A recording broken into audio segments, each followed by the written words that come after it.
So today I went to the store because my wife and I got a craving for grilled cheese sandwiches. When I have a craving for a grilled cheese sandwich, I can't substitute grilled cheese with another food. Even if it's an incredibly better food, grilled cheese is one of those cravings that needs only it. You could offer me a free steak dinner, but if all I want is a grilled cheese, I'd be like, oh, thanks, porterhouse steak. Great. Most foods can be substituted for a variety of flavors. Grilled cheese is that rare snack that has no stand-in. If you want watermelon, you can have regular melon or cantaloupe. Grilled cheese has no understudy. On occasion, I have delved into the grilled cheese experimental set. I'm not proud of it. I'm not ashamed of it either. I put tomato slices, bacon, onion, luncheon meat, and grilled cheeses before. Cucumbers, radishes, many other foods have auditioned, but most failed because what makes the grilled cheese such a potent craving is its simplicity. I dipped my grilled cheese in the ketchup before. I don't mind it, but a well-made sandwich needs no sauce.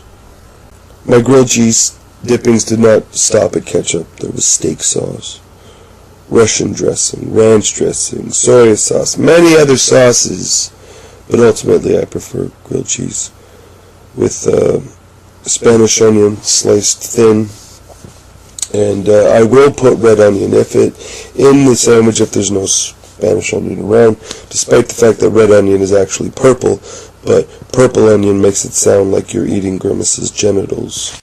Hey, Ronald!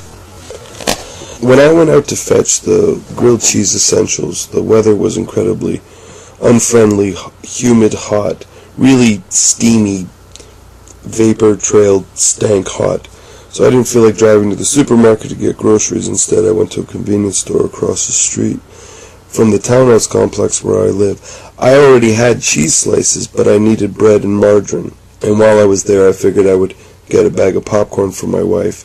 And I was going to get a bag of tortilla chips for myself. They had the crappy tortilla chips on for two bags for $5. And a regular sized bag of tortilla chips it's usually a little over $4. So for a few pennies and nickels more, I could have a whole other bag of hypertension and heart disease. All those chips require to be dunked into something.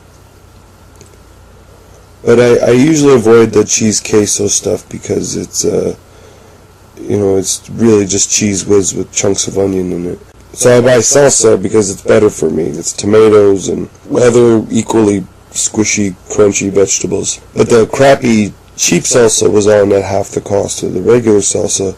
So I'm in line with a loaf of bread, a container of margarine, a large bag of popcorn for my wife, 2 large bags of tortilla chips, marked down tortilla chips, 2 containers of salsa, and a 10-can carton of soda that my wife asked me to get. Also, while I'm holding all these things, I'm also holding the environmentally friendly bags that I brought into the store to save the world from plastic bags that clutter about and imbue that weird kid from American Beauty. Sometimes there's so much stupid in the world, I can hardly stand it. I feel like I'm going to burst all over your mama's face.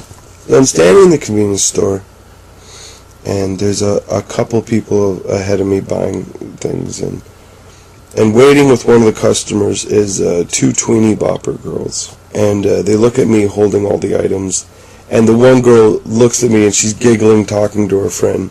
She says something shitty about me, like, "Tee, fat guy, he's going to eat all that food by himself," or something to that extent. I didn't actually hear what she said. Something snide, and I know it was about me being bald and fat and carrying a bunch of food, and hey, I probably would have made fun of me too, but I just smiled, and I thought that because these girls were, kind of skanky, obnoxious tarts already, before puberty had even given them breasts and cramps, I thought, I was okay with the fact that jocks and junkies will probably use these girls for ashtrays and cum receptacles, and when they get a little older, not now, maybe a little later.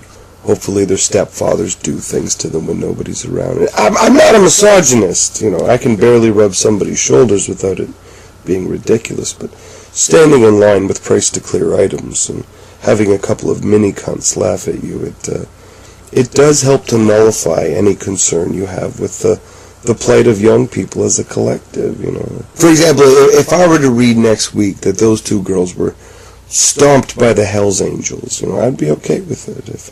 If I drove by while it was happening, I may even record some of it on my phone or post it on YouTube or eBaum's World. And I'm sure that a snarky tart getting curb stomped by a biker would get hundreds of thousands of more hits than just me talking to a camera.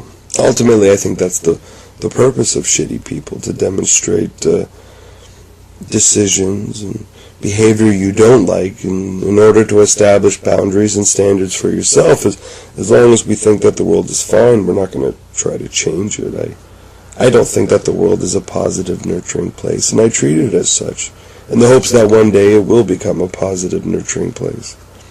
That is, of course, when I'm not at home watching Dexter reruns and eating grilled cheese sandwiches. But I do wonder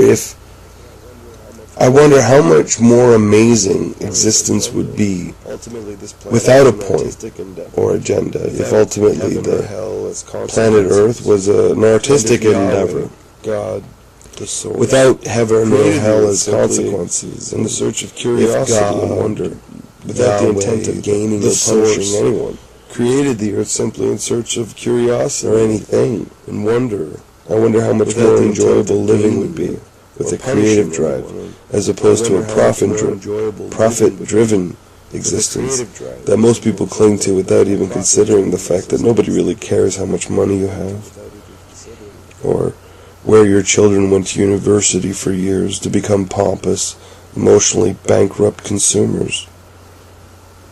A world without a point sounds way more interesting to me than a planet with an agenda.